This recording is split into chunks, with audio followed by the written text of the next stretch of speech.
مساء الخير اعزائي المشاهدين، رجعت لكم تاني وبفيديو جديد من نوعه. النهارده هنعمل مع بعض مربى التوت. وبما ان احنا في موسم التوت دلوقتي، التوت البري الاسود، وافضل طبعا التوت الاسود لان فيه فيتامينات هنقولها في اخر الفيديو. تمام؟ شايفين التوت عامل ازاي؟ ده التوت. موسم التوت ده ما بيقعدش غير شهرين بس كده وبيمشي زي المشمش. تمام، تعالوا مع بعض عشان ما اطولش عليكم. في اخر الفيديو هنقول لكم على فوائد التوت الاسود. ليه انا اخترت اعمل مربى التوت؟ لان مربى التوت ديت دايت اولا، وفاكهه التوت دي مش بتتخن خالص لان الكارب بتاعها ونسبه السكر بتاعتها قليل. هقول لكم على معلومات في اخر الفيديو، كملوا معايا. طيب، انا عندي هنا 250 جرام توت. عندي بذور الشيا معلقه، معلقه سكر ستيفيا، وعندي هنا جيلاتين حيواني. تمام، المقادير بسيطه وجميله. هنيجي مع بعض هنا على البارد. هجيب الحله واحط التوت اهو،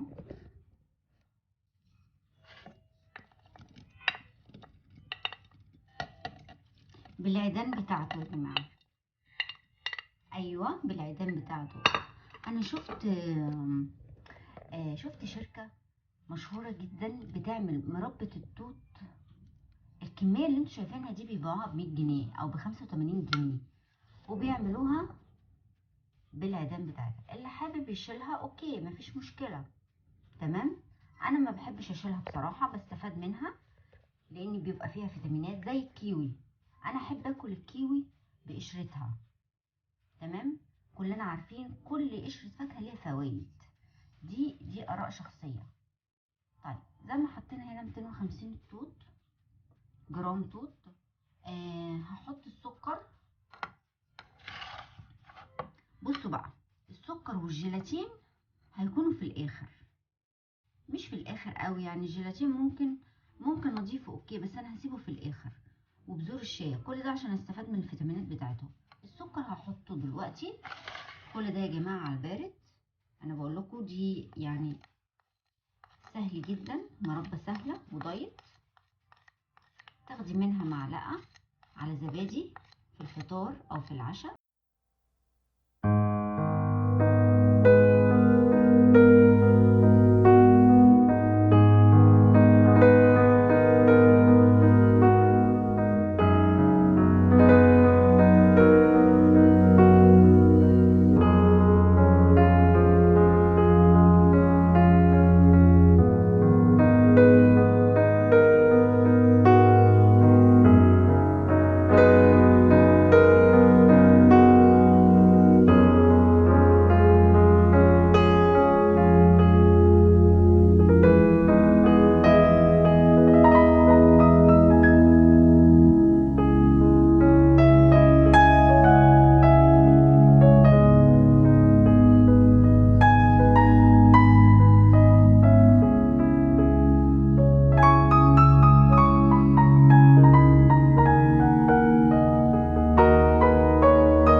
43 سعر حراري في 100 جرام. البروتين 1 جرام. الدهون يعني يعتبر تكاد تكون معدومة، ما كملتش ال1 جرام.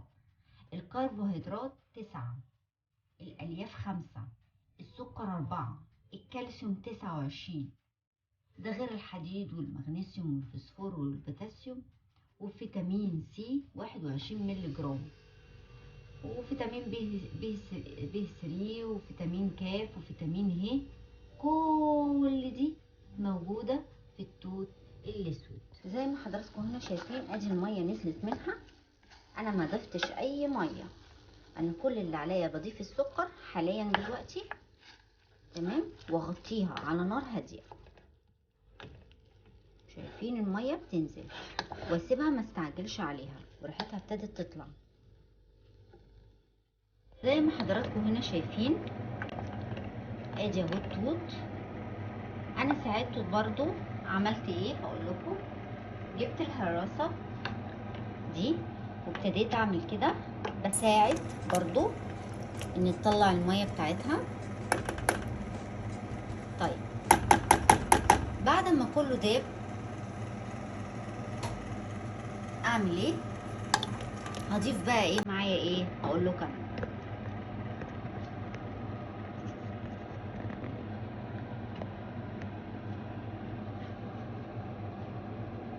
هضيف بذور الشيا، وهضيف الجيلاتين، تمام،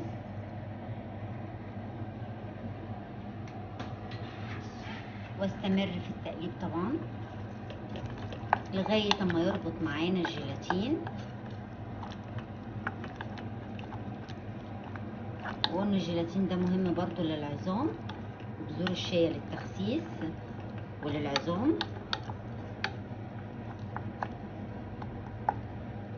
الجيلاتين البقري انا بفضله ليه؟ لان ده استخلاص، يعني زي اكن واحده حد كل كوارع بمعنى الاصح، ده الخلاصه. يعني بدل ما تروحي تجيبي باكيتات كولاجين عشان عظم حضرتك وبشرتك، لا، روحي عند العطار كويس ونضيف، روحي هاتي جيلاتين بس يكون حيواني بدون اي اضافات طبعا، تمام. طبعا انا سايباه دلوقتي يبتدي يغلي ويتقل، الميه دي تبقى تقيله شويه.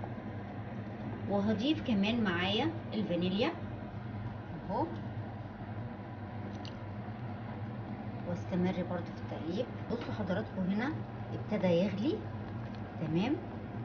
شايفين انا عايزه السمك يبقى وسط، شايفينه بيبقبق ازاي اهو، اهو تقيل اهو شويه وسط. ببقى مجهزه معايا ماده الحفظ اللي هتحفظ لي التوت، او اي حاجه انا بعملها طبيعي في البيت، اللي هي الليمون. فبعمل نقطتين بس ليمون، تمام، دي عشان تحفظ معايا المربى اهو. ببتدي بقى اطفي عليها خلاص.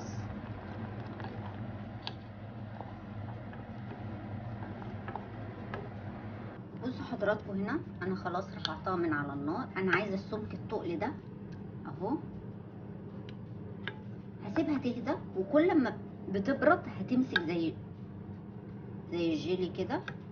شايفين ده بقى دور الجيلاتين ودور بذور الشيا. طيب انا ببقى مجهزه برطمان متعقم ونضيف.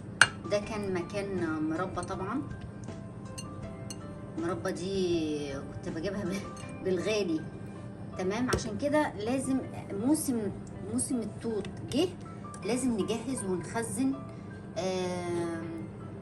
ونعمل مربى والحاجات الدايت في بيتنا، تمام. طيب انا مجهزه البرطمان خلاص. اول لما المربى تهدى شويه تبقى دافيه هحطها في البرطمان. كملوا معايا لاخر الفيديو.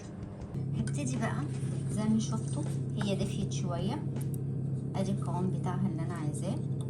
هبتدي احطها البرطمان دوت. تمام.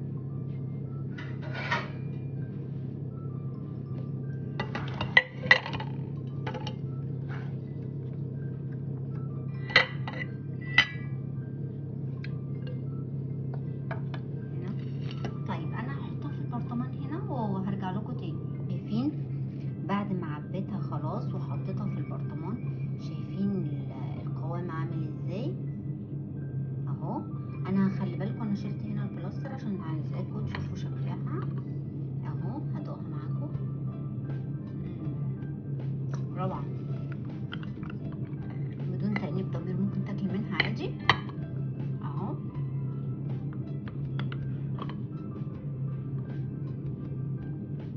جميله وهيلسي اهو، وبالهنا والشفا. كده نكون خلصنا الفيديو بتاعنا اللي بيتكلم عن مربى التوت الهيلسي الجميله. جميله جدا جدا جدا. شايفين المنظر الجميل؟ دي طبعا بتقعد في التلاجة لمدة اسبوع. تاخدي منها تحطي على الزبادي، ممكن تعملي بانكيك، ممكن تعملي كريب، ممكن تعملي وافل تستخدميها.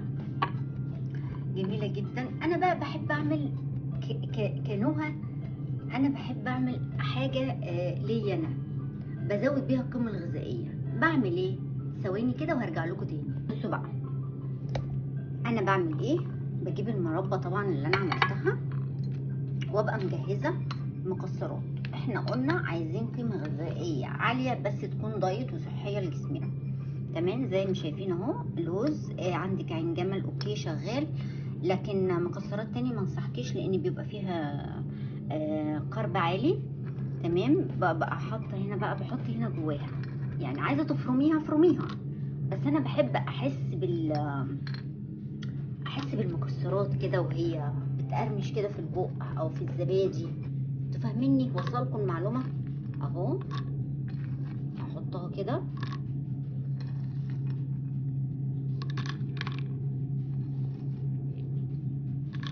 وهنقلبها كمان في الاخر.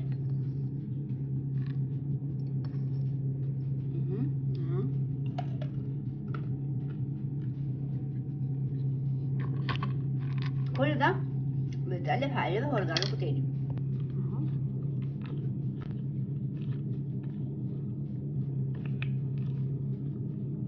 عايزه معلقه اصغر من كده بس مفيش مشكله، هنعملها برضو.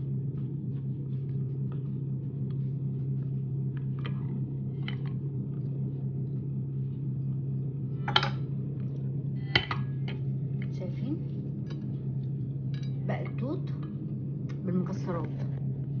بذمتكم مش احسن من اما انتوا تشتروها من بره؟ مش هتلاقوها بالجوده الجميله دي اهو.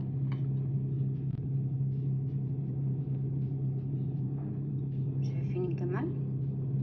ويا رب النهارده يكون الفيديو عجبكم وبالهنا والشفا. انتظروني كل ما اتاخر عليكم اعرفوا ان انا بجهز لكم فيديو يليق بالمشاهدين بتوعي.